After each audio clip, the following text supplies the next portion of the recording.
Hello everyone, in today's video I will show you how to number your equations. All you have is to open your Microsoft Office Word document and follow these steps.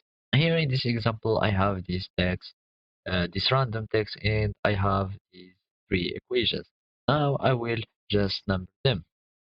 To do so, all you have is to insert your equation, and now I have my cursor here, and I will just go to the references tab or references menu, and I will go to the caption section. Here you will find this button called insert caption. As you can see, my label here is will be an equation, and make sure that you exclude the label from the caption so you can't see the name of the label repeating each time. Now I want to just number, so it will be an equation numbering or numbering, and then I will just click OK, and I will do the same thing for uh, just like that, and I will insert another one, and now you can just name it whatever you want.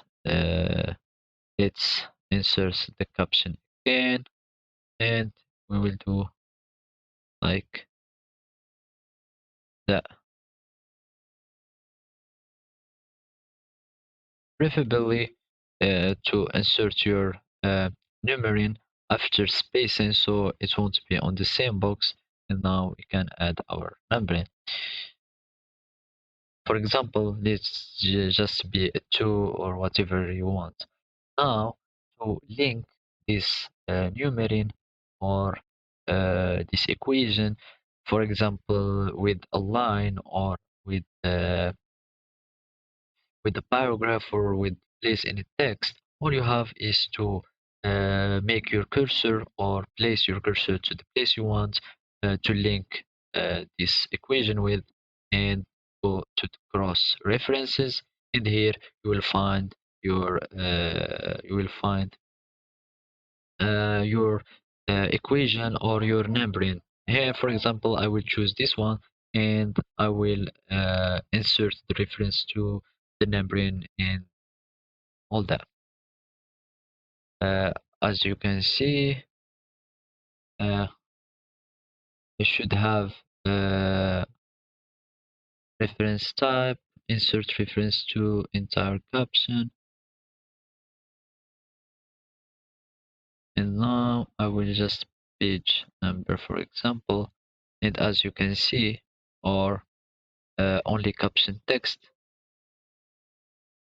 uh, I mean the only label or should be this one. I did a mistake by inserting this one, but just do the page number and it will be as a hyperlink. Just to show you, I will do it like that, and I will select the page number, for example, and insert as a hyperlink, so it will be transferred. As you can see, if I click Control and this, it will bait us or head us, redirect us to the equation or to the hyperlink. So this is how you number your equations. Thank you for watching, and goodbye.